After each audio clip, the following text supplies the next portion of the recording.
Okay guys, so welcome back to another lesson, and in the next 10 minutes I'm going to show you how to design your own crash, boom and splashes effects completely from scratch in Ableton. The exact way professional house and tech house producers glue their tracks together and make every drop hit way harder.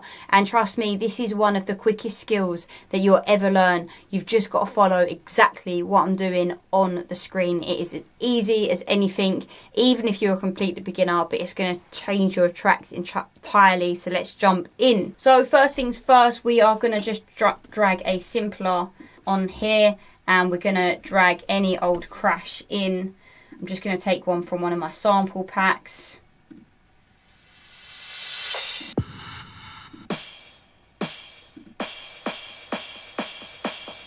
Just want a normal crash, to be honest. There we go. That's a normal crash. So I've dropped in a normal crash into my simpler, and now what I want to do is insert the MIDI clip, say across one bar, and just drag out the note so we can design the sound. I'm actually going to drag this across 2 bars. Yeah, I'm actually going to drag this across 2 bars. So when we start putting some effects on it, we might get a bit of towel from the echo and from the reverb, and I want to sort of keep that in.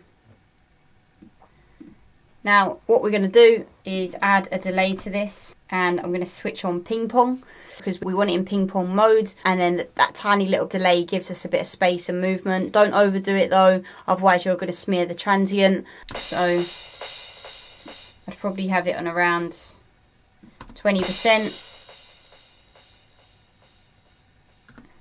Maybe a bit less actually, bring the feedback down.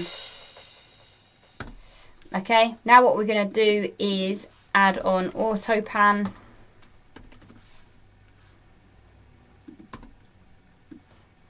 And this gives you crash width and movement across the stereo field. You want your rate to be quite slow, and you want your amount to be however much you want it to be, really. It's completely up to you how much, it's your preference on how much amount that you put in. And this is how you can make it feel alive rather than static. Step 4 is reverb.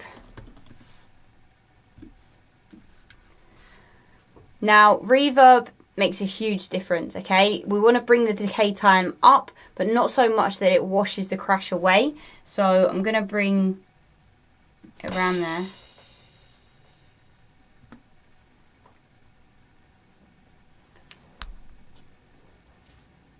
Because we still want to hear that attack, okay? And then what we're going to do is reverse it.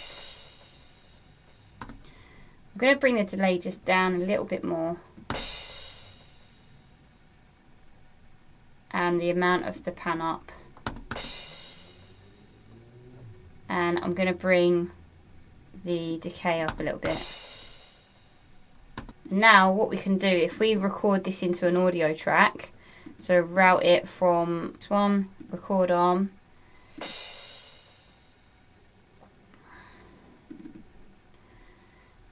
then bring the gain up, and then what we can do is click reverse, and it's quite a nice riser.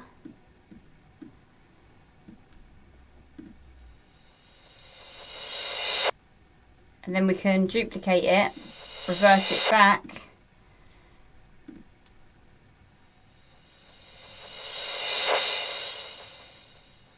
and then what we can do is just turn the automation off to see our little faders and make sure it's fading into each other, so there's no like clicks and pops. So you just got to overlap it to be able to fade it into one another. And now if we listen to that, it's a really nice rise and fall, and you've got that perfect call and response effect going into fills, drops, transitions. So as you're going into a different transition in your track, into a breakdown, you can have it rise up and fall down into the breakdown. So now we want to design a boom, like an impact effect with our kick, maybe on a drop or something. So what we're going to do is grab a kick. So I'm just going to grab one from a sample pack, single hits, and I'm going to load that into a simpler. I'm going to just load it and replace this one. And load that in there. We've got our long note drawn out. We've got some settings on here already from our crash. So I'm going to leave the reverb on there because reverb is everything here. What we want to do is shorten the decay so you get a tight thud. So I'm going to bring the decay down a little bit and that will give you that big cinematic boom. I'm going to delete these other ones here because we're not going to really need them right now. Okay. So you can already start to hear it sort of like boom already. But now what we're going to do is add a pedal.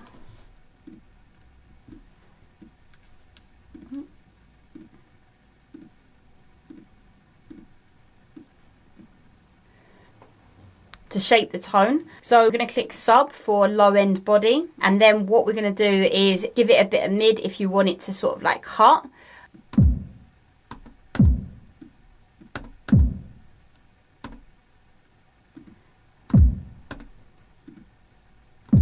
And then what I'm going to do, I'm just going to come back to simpler here and then just go down to MS2. And then add a bit of drive for a bit of grit. And then what we can do here as well, just transpose the kick down. For a more atmospheric boom, -12, -24, you can try a couple. I'm on -6 right now, but let's go a bit further. Yeah, I think -12 sounds good for that boom. And then lastly, we want to add an auto filter on. And what we want to do is just remove the highs because impact FX should be felt, not overly bright. This keeps space for your hi-hats and crashes. So I'm just going to take out the highs. Cool, so there's a lot more impact there. And that is designing your own boom, okay? Next thing I want to show you what to design is your splashes, your noise effects with operator. So I'm just going to add in a MIDI track. I'm going to drop an operator on here. I'm going to draw one note across a bar, so same as this one. So I've got that in there. So I've just copied that down, by the way. Okay, so now we've got our one note drawn out, and then I'm going to click down here and I'm going to fine tune this. So on oscillator A, what we're going to do is change the waveform to noise white. Okay, and then this is the foundation of every splash, riser, down filter, okay, to make sure that you're changing this to noise white. Then what I'm going to do is automate the filter frequency up. So I'm going to open the filter by clicking here. And I'm going to show automation on the frequency and then automate this.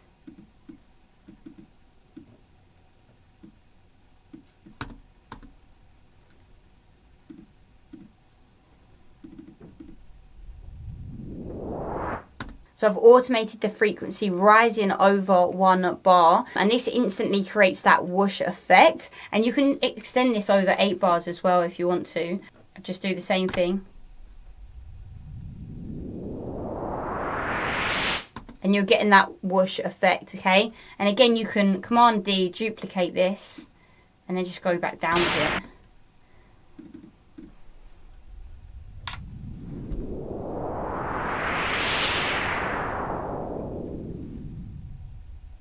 Right? Because FX aren't just sounds, they're storytelling, okay? You can also turn on a bit of spread for width. So if I just go down here and turn on the pitch envelope and add a bit of spread.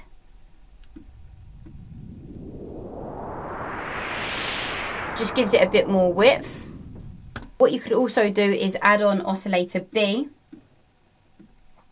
and set it to white noise 2, and then go to the LFO over here, turn this on and map the volume B to the LFO. Then what we could do is automate the amount of the LFO going up and down as well, just to give it a bit of wobble.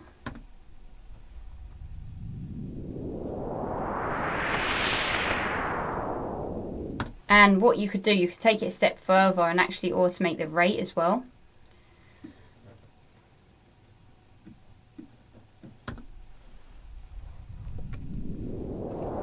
So So it just speeds up over time, and this adds a bit of movement, a bit more tension. Duplicate that down, auto pan, and if you hear this together,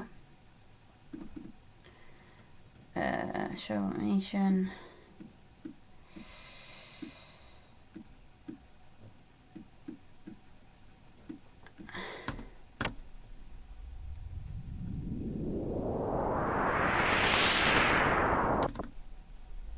So hear it together.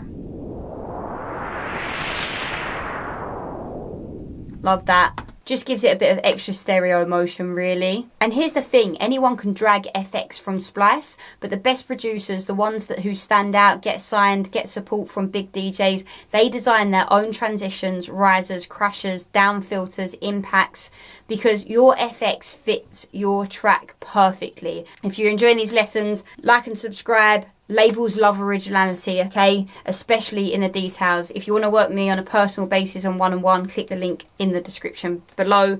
Peace. We'll see you in the next lesson.